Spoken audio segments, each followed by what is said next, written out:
This episode is sponsored by Viking. Viking offers a new ocean fleet designed with all-veranda staterooms for just 930 like-minded guests, by river and by sea. More at vikingcruises.com. Raymond James is proud to sponsor Masterpiece. Raymond James is a firm focused on transforming lives, businesses, and communities through tailored wealth management, banking, and capital markets solutions. Learn more at raymondjames.com. I'm Jace Lacob, and you're listening to Masterpiece Studio. And after all of that, the tour, the trains, the jellyfish stings, Connie and Douglas really have called it quits.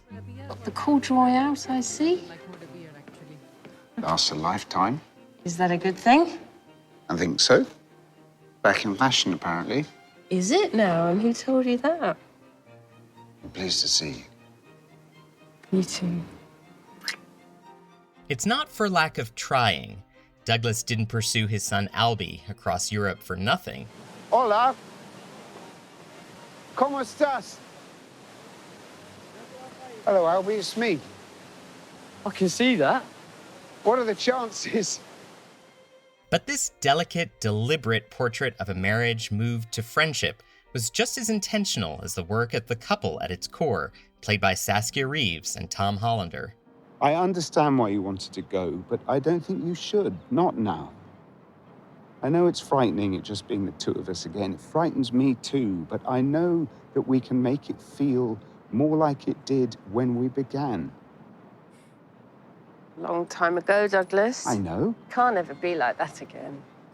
I'm not even sure I want it to be. Hollander has a deft appreciation for the virtues and faults of Douglas, the uptight biochemist, and he joins us to explain why likability isn't always at the forefront of his process as an actor.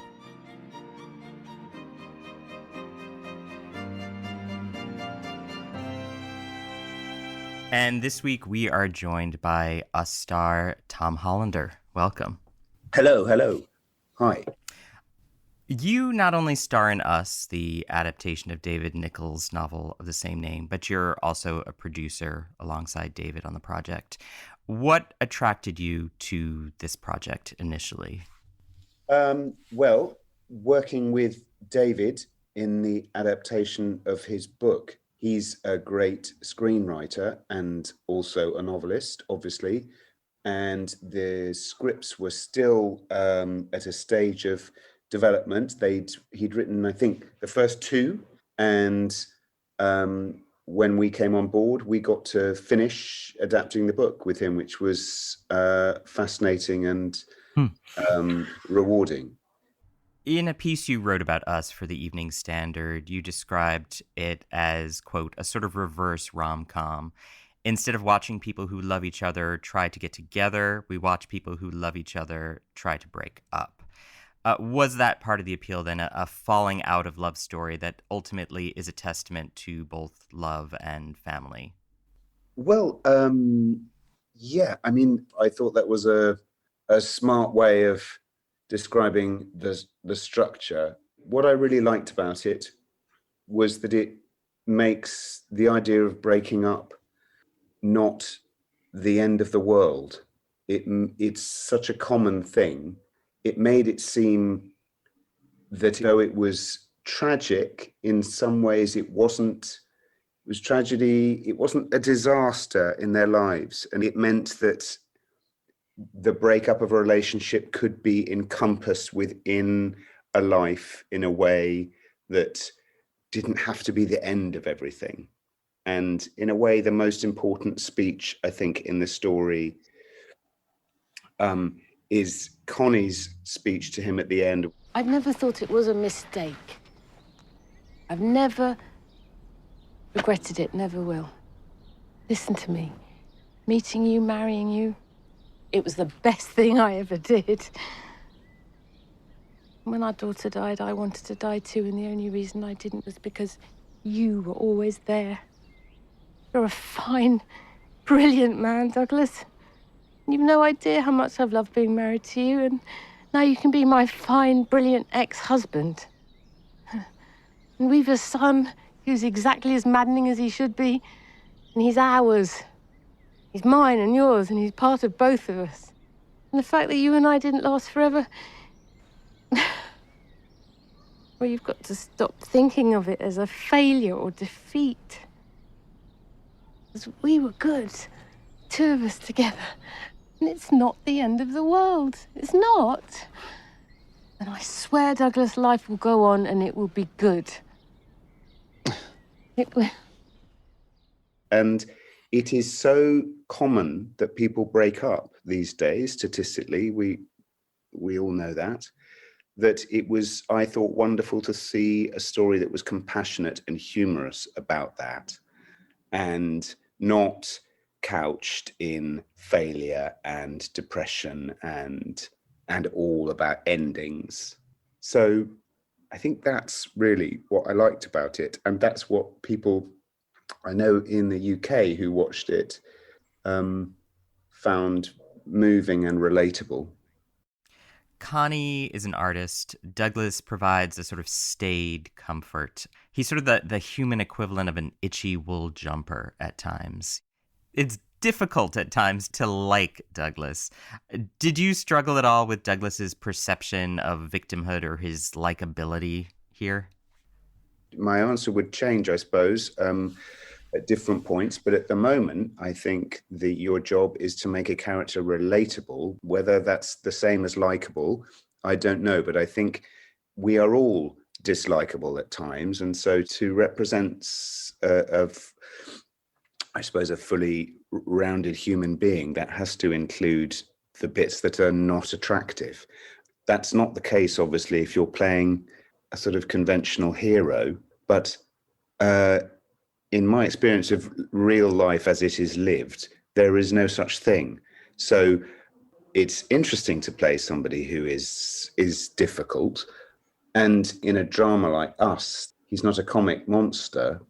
He's a real person who has, foibles and faults, as we all do. Nobody is wholly likable and nobody is wholly dislikable. So real people are somewhere in the middle and a mixture of all those things. I mean, he's a well-made wool jumper. I grant you that. He just happens to be incredibly itchy at times. He's keeping you warm, but he's driving you nuts at the same time. Douglas and Connie feel like opposites who have managed to make it work for as long as they did, but they've reached the end of the road together. How shaken is Douglas by Connie's desire to split from him at this point in their lives? It seems like the end of the world, the end of their world, the end of his world.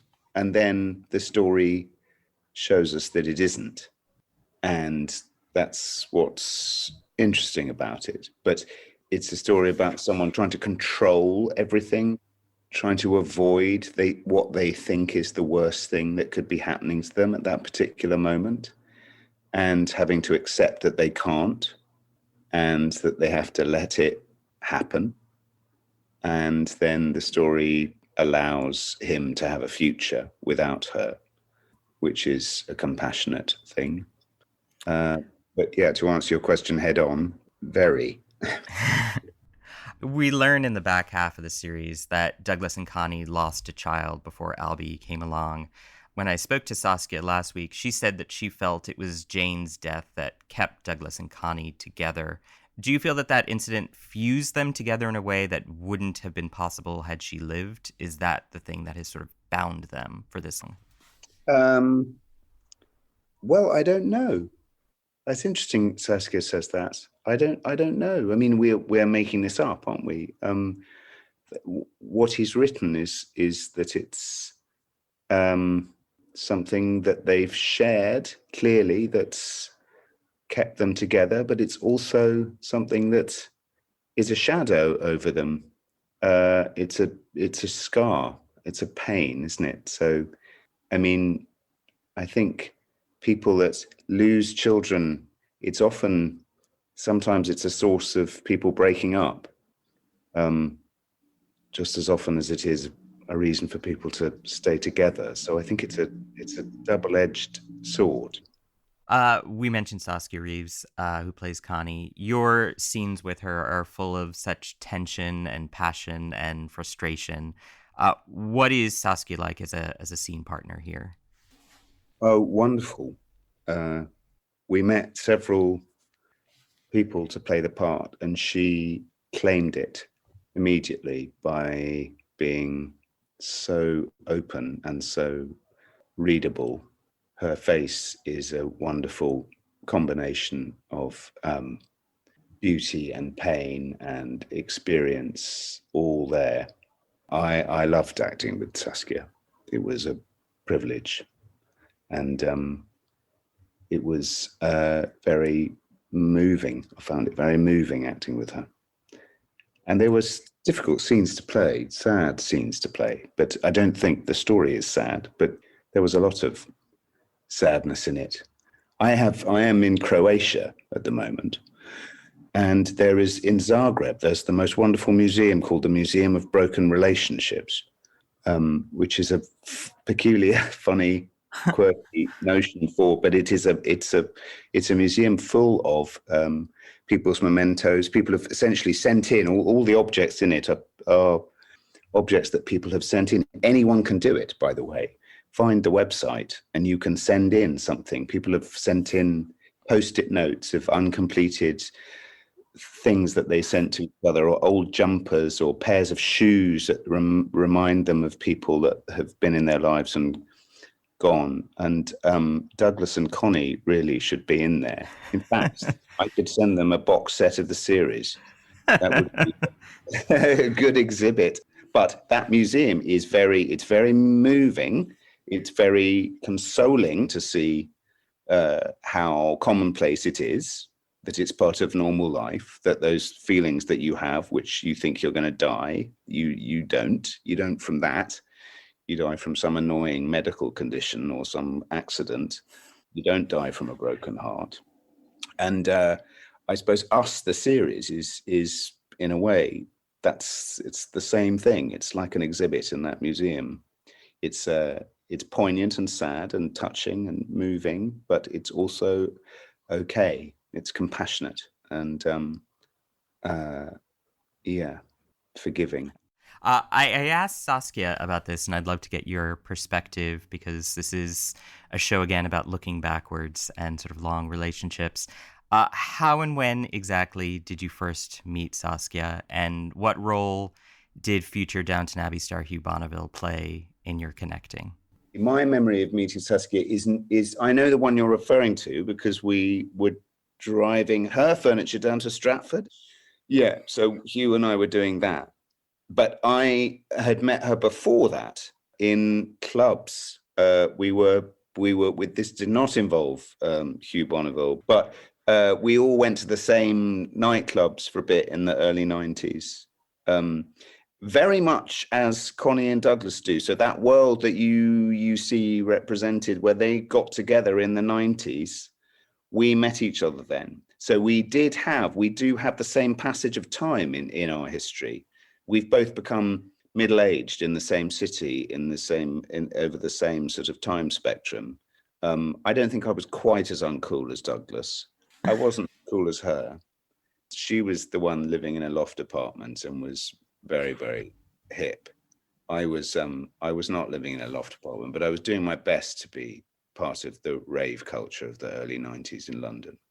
So that was that. In my mind, that's when we met. But I know that we did also drive down to Stratford with Lord Grantham. That's true. The flashback scenes between Douglas and Albie showcase their inability to understand one another, whether that's Albie in the Lego or his compelling photographs. Was it important, do you feel, to see these flashbacks to better understand the context of the complicated relationship between father and son? Well, yes. And I think the function of them is that you meet a sort of grumpy teenager and an exasperated father. And then because you see these flashbacks later on, you discover that actually Douglas has not been great, and that the grumpy teenager has quite a lot to feel angry about. And so I suppose there's a sort of revealing of the onion skins with the flashbacks, which don't show Douglas off in a very flattering way. more than being an itchy jumper, he's actually been quite a difficult father. And so they are very important. And then they fuel that whole sequence in Barcelona, well, the whole journey of Douglas trying to make some sort of repair his broken relationship with his son. That's very important, isn't it? So my almost favorite scene in it is the scene at the top of the steps in Barcelona where the son and father finally come together, and he's able to say that he loves him. And Tom Taylor, who played Albie, is such a lovely chap that I found it, I don't have any children myself. I found it very enjoyable to act with him. He was very raw and very authentic and sincere. And yeah, I enjoyed it. We assumed a sort of, actually we got on rather too well off screen. Tom and I got on really well as a sort of two kids, really. I assumed the role of a child as well, which comes all too easily to me. We learnt from Saskia what it was like to be a parent, because Saskia is a parent with a child of appropriate age. So she knew what she was doing there. I was pretending to be a dad. Before this next question, a brief word from our sponsors.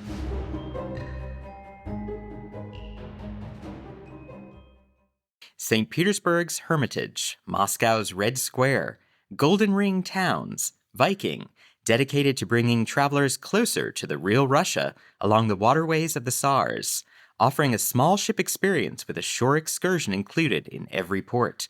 Discover more at vikingcruises.com. Coming up next on Masterpiece on PBS, the thrilling fourth season of Unforgotten. DCI Cassie Stewart is still on leave from the force, but a gruesome new case could bring her back on board to help DI Sunny Khan. Tune in Sunday, July 11th at 9 p.m. Eastern, 8 p.m. Central. Douglas heads off on a fool's errand, one might say, to try and find Albie. He ends up crossing paths with divorced dentist Freya, played by Sophie Grebel of The Killing fame. There's an immediate sense that somehow these two are better suited for each other. What does Douglas make of Freya and how much more open he seems to be with her? Well, Freya is, they're better suited to each other at this moment, aren't they? I mean, who knows, if they'd met at a different time in their lives, they might not have related to each other in the same way. But yeah, Freya is already broken up with her husband. And when she talks about it, Douglas sees his own future. So they have a lot in common. Douglas doesn't mention initially that he's breaking up too. He talks to her as if he's still in a functioning relationship. So it's when he hears Freya talking about her own breakup, he realizes that's what he's going through himself. And they don't get together in the story as we see it. They're going to get together, which is slightly different, isn't it? So they have a moment where they obviously get very close to each other, but nothing happens. And Douglas doesn't want to be unfaithful. He gets distracted at a moment and feels terrible about it. And the end of the story, as you know, we see them then relaxed together. A little bit of time has passed, and we see that they have become a couple. Which I love. To me, that ending shows that Douglas has moved on, that he has begun a new life, that one that feels perhaps more spontaneous and worldly, which I love to see. It's Freya who sort of gives Douglas this advice in a sort of very matter-of-factly Danish way. It's undignified to hold on to the sleeve of someone who wants to leave. Which I think is such a beautiful line. Do you see in that respect then that Us is ultimately a story about learning to be able to let go with everything? Exactly. I mean, it's as I was trying to say earlier, very waffly way. It's about someone trying to avoid something, trying to control something that they can't control, and discovering that it's okay. I mean, it is undignified to try and cling onto the sleeve of someone who wants to go, but how many people are able to recognize that at the time? I mean, anyone who's ever been left by anyone, there's always, however efficient you are about recognizing time to, everyone clings onto that sleeve, at least for a few moments, if not months, if not years. It's hard. And also, yeah. So yes, in her sort of brilliantly down to earth, I mean, it's telling it as it is. But you sense that she has held on and is still mourning it. Anyway, she rescues him. They all rescue each other ultimately in the end, which is what I love most, in their own ways. I want to talk about the jellyfish scene. It is a pretty horrific and intense scene. Douglas swims into a smack of jellyfish on the beach in Spain. You've been stung by a jellyfish in real life.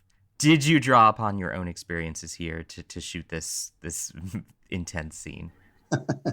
Well, I suppose so. I mean, no, because I wasn't stung anything like as badly as Douglas is stung. I was stung enough to no. I mean, my and I certainly didn't go to hospital. I did have someone pee on me. So I knew from experience that it didn't work, and I think there's a line in Us where I say that's a myth. So that is a myth that I've learnt in real time. But I hope that I wouldn't have a heart attack if I got stung that badly, though. I suppose it's a possibility. No, that's comic scary. It's not funny that I don't.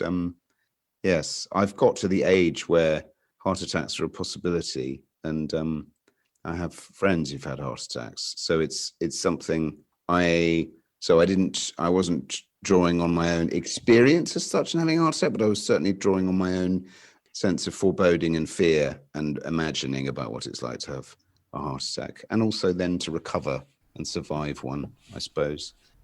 We mentioned the scene between Douglas and Albie as they lie on the floor of the hotel room between the two beds waiting for the ambulance.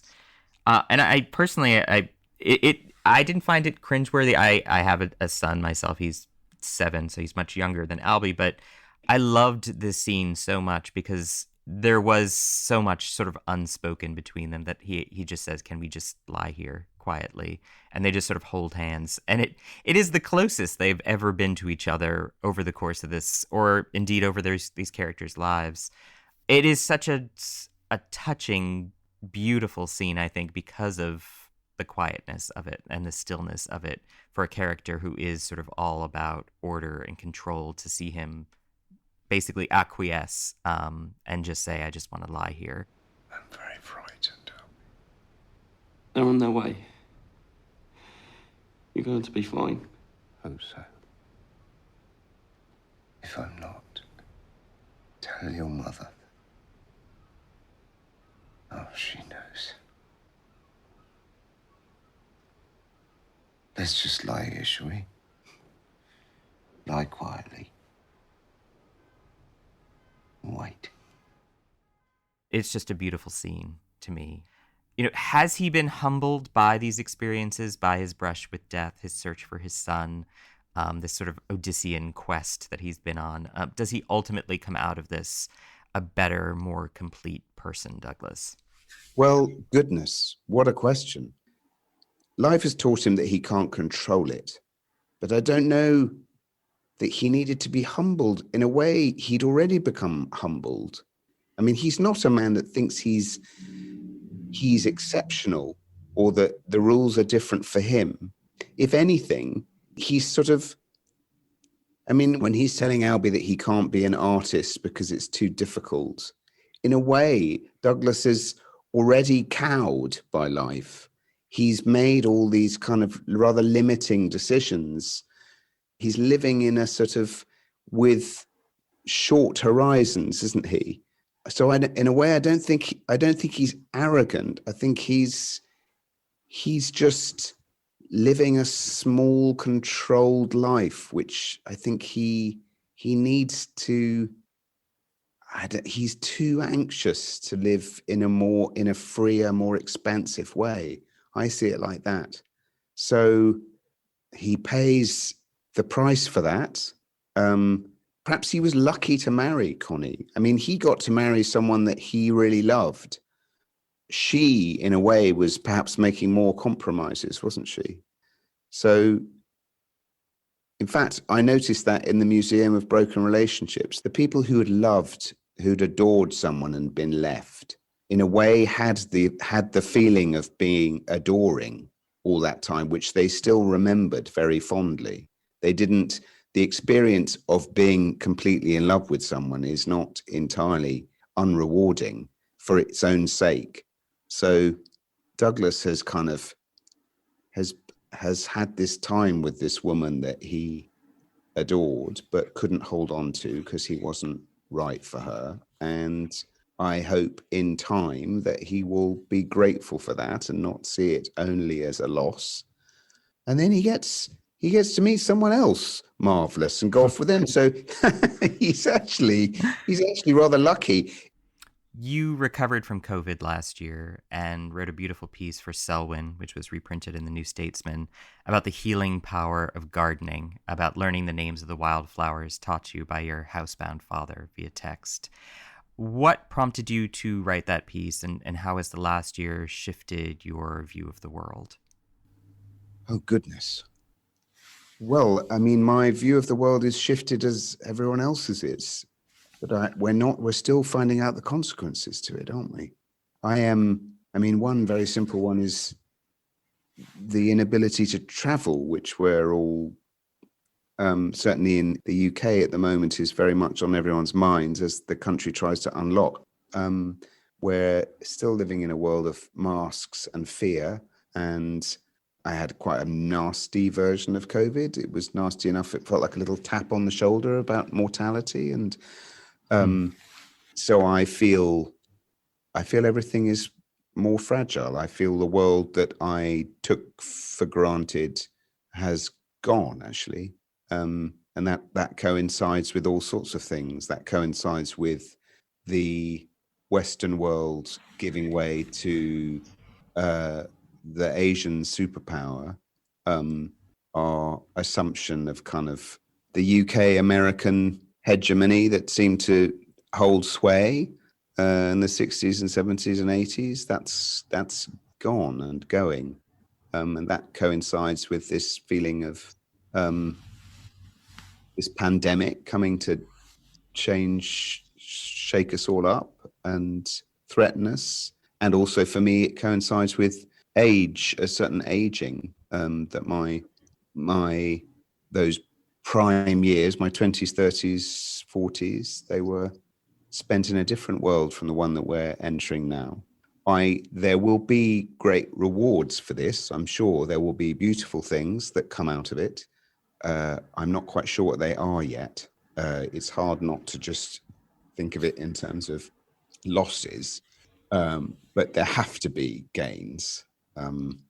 And obviously the gain that we hope for is there's a social revolution going on. Maybe there will be an outbreak of a new modesty or something, a general modesty about the way that we consume everything.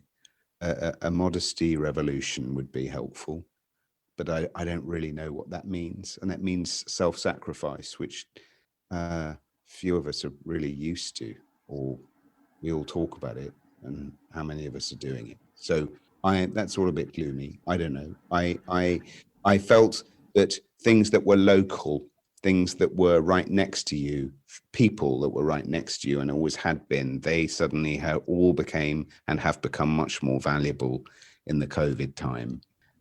It's made you appreciate the village that is immediately around you, whether that's a real village or a local community. What is the role that people on the street most consistently recognize you for? Is it Rev? Is it the Night Manager, Pirates, Pride and Prejudice, Bird Box, In the Loop? I mean, your CV is enormous. What is the one role? There isn't one. I mean, honestly, it depends. It depends on the demographic.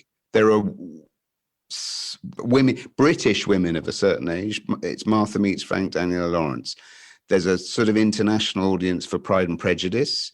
There's an international audience for Pirates, but that tends to be people who were kids around 2007, 2008. In the Loop tends to be a male audience. That tends to be men in their 30s and 40s who love that voice, that Jesse Armstrong voice. There are different cohorts for different shows, but and there's also just a whole bunch of people who recognize me, but they're not quite sure what from. That's really the largest one. The largest one is I know you, don't I? There's that. And then I grumpily have to list my CV to wait until no, it's not that. No, it's not that. Well, you might have seen me in Paris. No. What is it? It's no, it is a great privilege to be recognized for the work that you do. It's an unusual benefit of doing something that's by definition in the public eye, and it is not at a level that is irritating. I find it, I enjoy it very much and feel very grateful for it. I wouldn't want to be, I mean, there are some people who are so famous that their life becomes really difficult, and that's not the case with me. I feel quite lucky. You're starring in the Ipcress File as Major Dalby, the role played by Nigel Green in the 1965 Michael Caine-led adaptation. Brilliant research for this. I'm very impressed. Thank you. What can you tell us about the production? Well, I can tell you that it is being shot visually in a very similar style to the original film. So it will be very stylish. The clothes are amazing. It's a gritty thriller, but it'll be snappily paced, I think, and it will be a kind of love letter to the 60s in terms of the cars and the clothes and the color. I mean, that, by which I mean the tint of the sort of film is digital, but the way it looks. And it's got very well-written scripts by John Hodge, who wrote the screenplay of Trainspotting. This is his first TV writing, and we're all very lucky to be surfing on his scripts. It's got much more contemporary writing. So there's the Jean, the female character who's sort of opposite Harry Palmer, is played by Lucy Boynton, and that's a brilliant character in a way that she was much more of a sort of objectified, two-dimensional Dolly Bird in the original film. In this, she is a 60s woman, but seen through the lens of 2021. And Lucy will be brilliant in it. And Joe Cole, who's playing Harry Palmer, is also wonderful. He has a lot of the wit and the attitude of Michael Caine, but it doesn't have the kind of sheer chauvinism of the 60s version, basically. It's got a contemporary sensibility in it, but it's got the wit and the edge of the original. I need to say something pithy, like it's Mad Men meets The Night Manager, something like that. I was going to say Mad Men meets John le Carré, yes. Mad Men meets John le Carré. That's better. That is better, yeah. I can't wait. Tom Hollander, thank you so very much. Well, thanks for having me. Thank you.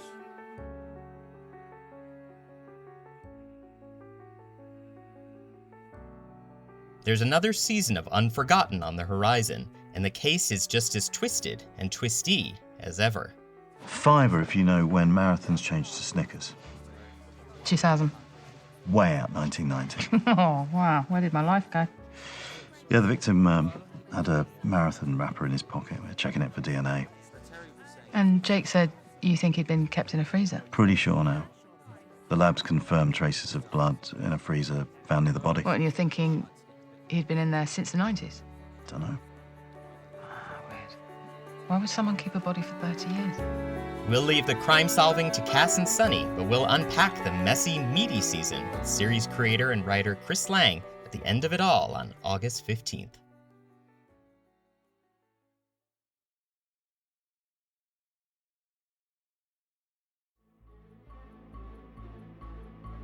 Masterpiece Studio is hosted by me, Jace Lacob, and produced by Nick Anderson.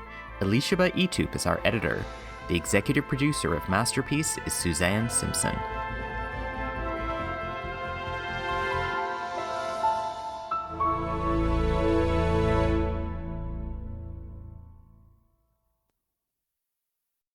Sponsors for Masterpiece on PBS are Viking Cruises, Raymond James, and the Masterpiece Trust.